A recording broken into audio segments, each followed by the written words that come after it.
Now, by this point, we've all heard the phrase ex-vegan, and usually it's a phrase that's attributed to some online influencer, someone who was dabbling with a plant-based diet for a little while, and then makes this video announcing to the world that they're no longer vegan. Often it's a term that's used in the carnivore community to try and create this impression that veganism is just not healthy or sustainable as a lifestyle.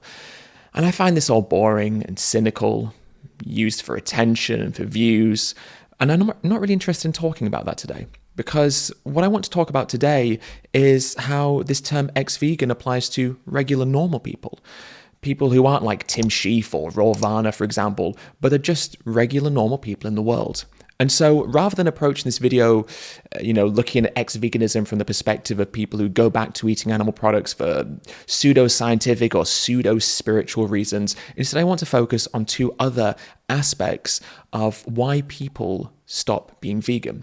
And the first is to look at vegans who are actually very integrated in the community. They go to activism events, they're surrounded by vegans, and they really allow it to consume their identity.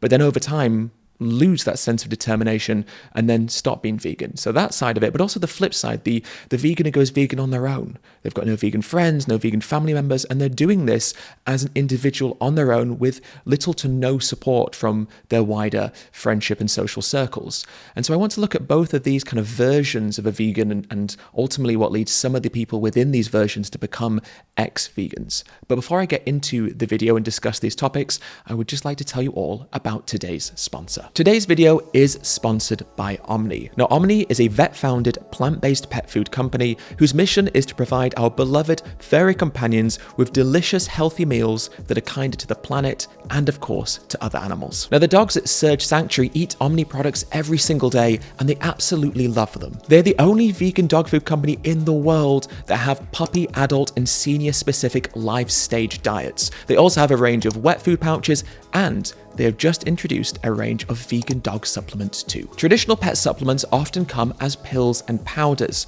but Omni's vet-formulated range come as tasty soft chews, meaning that they're actually treats for your dog that are designed to be healthy for them as well. The products in the range include supplements to help dogs with tummy issues, joint stiffness, separation anxiety, itchy skin, and also for dogs that just need a multivitamin. Now, you can use the code ED50 to get your first order of Omni products for half price, and if you're not satisfied with their products, will Omni also offer a money-back guarantee. So a huge thank you to Omni for sponsoring today's video and for importantly allowing us to look after our non-human family members while also looking after other animals at the same time. So make sure to click the link in my description to get 50% off your first order of Omni products. And now let's get back to the video at hand. So now let's talk about ex-vegans. I think it's an important issue to talk about because there are probably some lessons in this that are useful for us in understanding people's rationales, the psychology behind their decision-making, and maybe understanding these issues can help us a little bit more in terms of being vegan ourselves, but also helping other vegans around us. So let's start with those vegans who come to activist events and are engaged in the community. Because when I started doing activism many years ago now, there was always a group of people that would come to different events. But the sad thing is, as time went on, a couple of those people who used to go to these events all the time stopped being vegan and are no longer part of the community. And I always found that really difficult to comprehend. And how could people who clearly know so much, who knew about what happens to animals, would show footage, would discuss these issues with bystanders on the street, how could these people be the people to go back? And I think there's a really interesting and important lesson in that, which is how we identify with vegans and veganism as vegans. And sometimes I think it's really important for us to think about our sense of identity and who we are and how we belong in the world as people who are vegans. Because I think one of the problems that people can have when they get so engrossed in that way and where it becomes so all-consuming for some people is that it then becomes a little bit suffocating for them. I often speak to vegans and they will talk about how they find it really hard to be vegan around friends, family members, or just to exist as vegans. Now, I made a video going into this in more detail not so long ago, which I'll link in the top corner now. So rather than going through those issues, I think it's important to maybe summarize those issues by then using the problems that people face in these regards to try and shed light on how sometimes people can then find it hard to maintain that conviction to veganism. Because the truth is, when we become so passionately vegan, which it is so important for us to become, but when that passion for veganism can sometimes then make it difficult for us to integrate with the world around us, exist with the world around us, we then find ourselves stuck between a rock and a hard place, because the world isn't changing fast enough for us to necessarily feel relieved of those feelings that we have. And so as a consequence, for some people, perhaps they lose that drive for veganism because that's an easy way out of that uncomfortableness.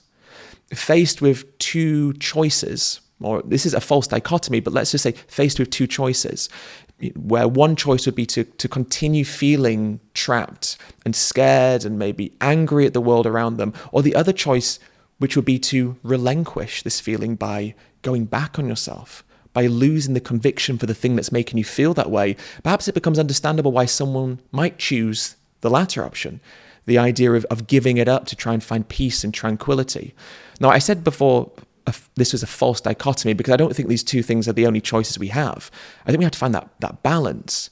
And maybe for vegans who are so involved in the community that it becomes too much for them, rather than taking the immoral way out, which is to give up on your values and ethics and to betray the very ideals that you were promoting, instead of going down that extreme route, perhaps we just have to find a balance, a way of existing in this world. And I think for most of us as vegans, that's what we do. We try our best to find that balance so that we don't give up on veganism, but we don't become so involved and so all-consumed that we begin to look at the world in a very dark way. I think most of us do hold that line as best as we can. But I think for some people, they really struggle with that. They can't find that balance. They have this very black and white thinking where they have to go all in really hard, really quickly, and then it becomes anxiety-inducing and stressful and hard and depressing. And then they can't see a way out other than just to give up on it altogether.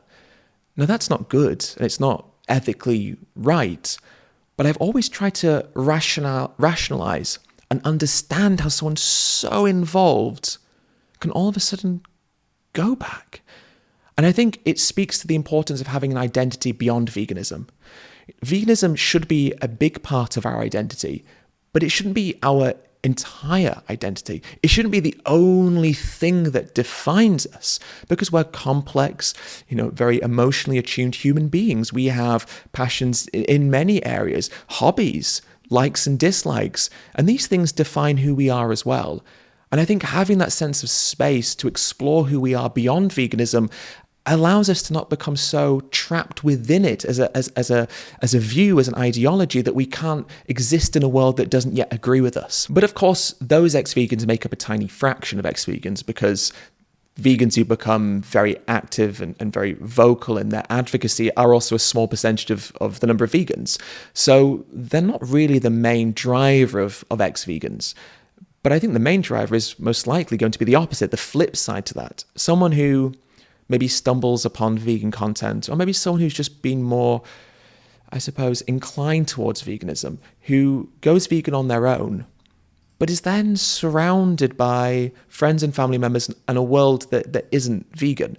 And they have this conviction, this determination, and over time it just wears them down being the only vegan, or having to put up with people bullying them or questioning them. Now, one of the biggest problems that we have as vegans is just the level of misinformation and propaganda that's spread against veganism. I was thinking about this the other day, and I was thinking about how for many movements, let's take environmentalism as perhaps the most obvious example, they're having to rebut just misinformation about the environment. They're having to rebut misinformation about climate change and about the state of the world. But we have to rebut misinformation about the environment, but we also have to rebut misinformation about health, about ethics, about what's happening to animals. The problem is we are fighting misinformation and disinformation on so many fronts. It's so hard because when something like a plant-based diet and when veganism encapsulates so many different issues, it creates an opportunity for misinformation to be spread about all of these different issues. And so we're not just trying to argue against one thing, we're arguing against so many different things.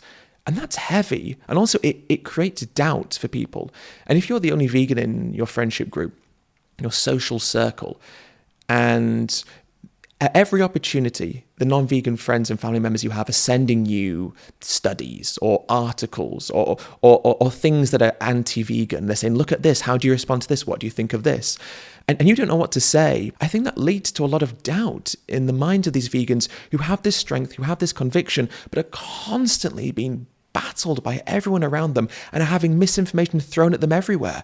And maybe they don't have lots of vegan content on social media and they're just everyday users. And so they're just using social media like anyone else in the world does. And they're not seeing videos of sanctuaries and animals that is giving them conviction, but are instead just engaging with everyday content. And sadly, so much of this everyday content has a lot of anti-vegan bias in it. There are lots of these very viral anti-vegan videos. And so again, there's just this doubt being spread everywhere in your life. And then you go out and you're constantly feeling like a pain and you're constantly feeling like you're awkward and you're causing these problems.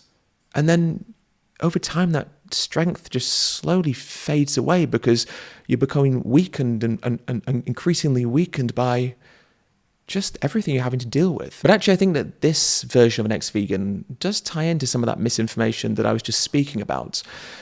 Because I think one of the problems is you have this sort of self-perpetuating cycle of misinformation.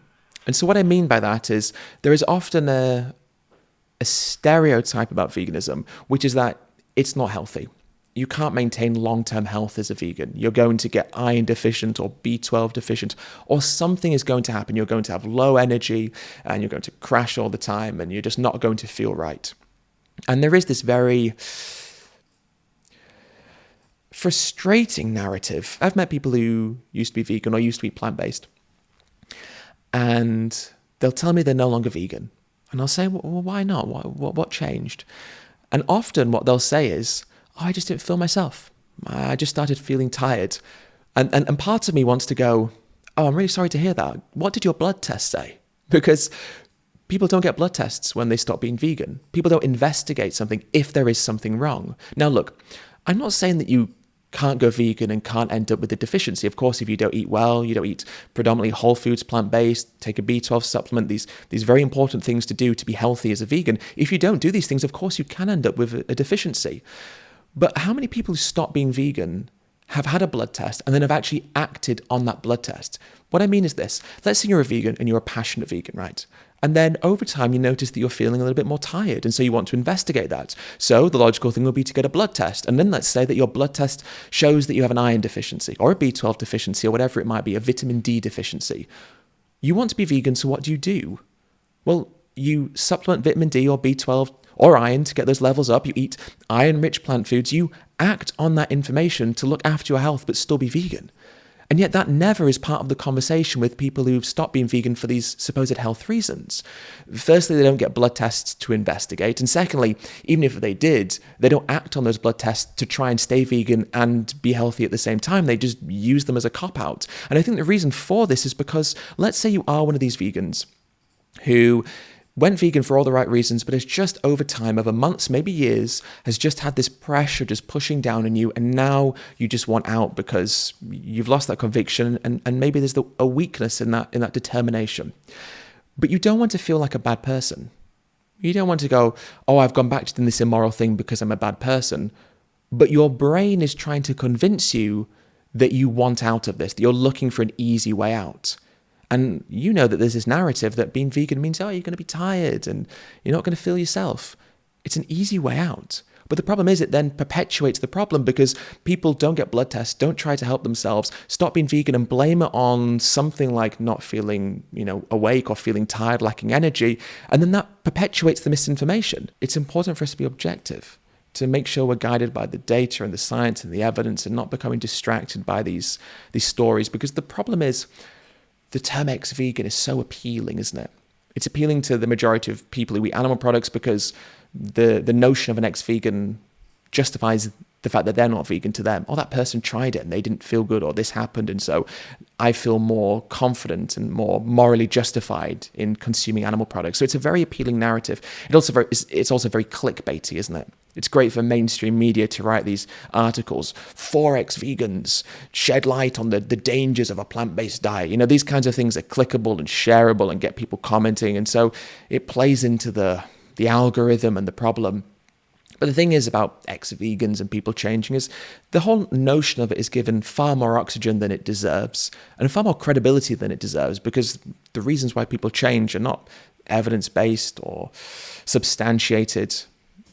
Most of the time, these are just people who, for whatever reason, decide they don't want to be vegan anymore and find an easy way out. Anyway, let me know down below in the comments what you think, what your experiences have been with ex-vegans. Maybe you were vegan, became an ex-vegan, became vegan again. I'd love to know those stories to get some more insight into this and to try and understand the behavioral drivers around people, why people do make changes, and often changes in negative directions. But I'd just like to say at the end, thank you so much for watching. A huge thank you to Omni for sponsoring. And of course, that I'm very much looking forward to seeing you all in the next video.